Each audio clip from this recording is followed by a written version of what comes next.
கட்ட தகவல் வெளியாகிறது. இதில் தற்போது வரை தற்போதைக்கு எந்த உயிரிழப்புகள் தொடர்பான தகவலும் வெளிவரவில்லை என்று கத்தார் அரசானது தெரிவித்திருக்கிறது.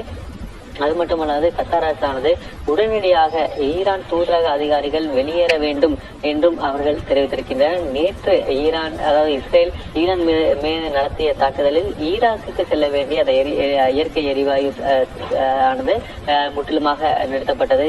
தற்போது கத்தாரில் இந்த இயற்கை எரிவாயு நிலையத்தின் மீதான தாக்குதல் நடத்தப்பட்டிருக்கிறது. இதனால் மற்ற நாடுகளுக்கு ஏற்றுமதி செய்யக்கூடிய இந்த இயற்கை எரிவாயு பணிகளானது ஒரு பெரும் பின்னடைவை சந்திக்கும். இது மேலும் உலகளவில் பல பிரச்சனைகளுக்கு வழிவகுக்கும் என்று நாம் பார்க்க வேண்டும்.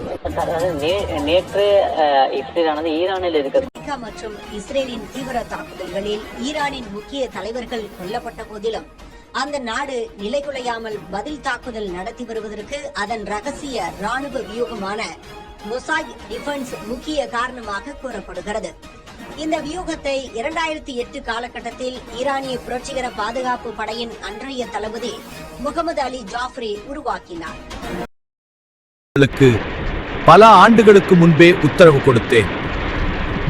ஒரு நாள் தலைமை தாக்கப்பட்டாலும் யாருடைய உத்தரவுக்கும் காத்திருக்க வேண்டாம். உங்களிடம் இருக்கும் இலக்குகளை நீங்களே தேர்ந்தெடுத்து தாக்குங்கள். இந்த போர் முறையில் நூற்றுக்கணக்கான சிறு சிறு பிரிவுகள் தனித்தனியாக செயல்படுகின்றன.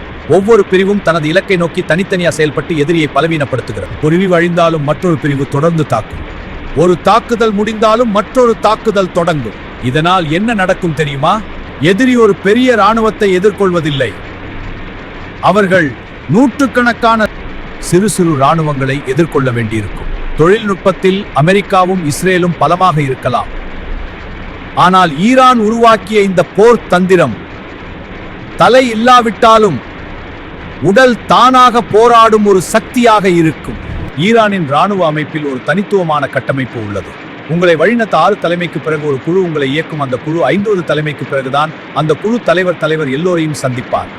நானே இல்லாவிட்டாலும் இந்த நாட்டை காத்திடுங்கள். அஸ்ஸலாமு அலைக்கும்.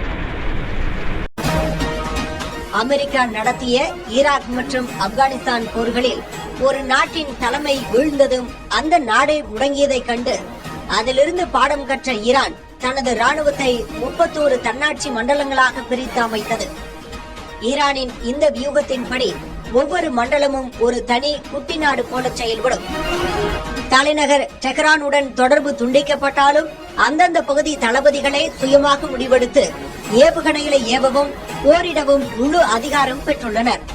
தலைமையிடமிருந்து அழைப்பு வராவிட்டாலும் எதிரி தாக்கினால் என்ன செய்ய வேண்டும் என்ற உத்தரவு ஏற்கனவே வழங்கப்பட்டுள்ளதால் தலைமை இல்லாவிட்டாலும் தாக்குதல்கள் தடையின்றி தொடர்கின்றன.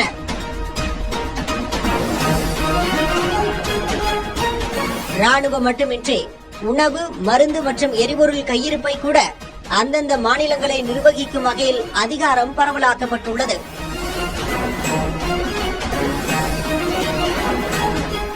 சுருக்கமாக சொன்னால் ஈரானின் ராணுவம் இப்போது தலையில்லாத உடலாக மாறி இயங்குவதால் ஈரானை எப்படி எதிர்கொள்வது என்று தெரியாமல் இஸ்ரேலும் அமெரிக்காவும் திகைத்து நிற்கின்றன.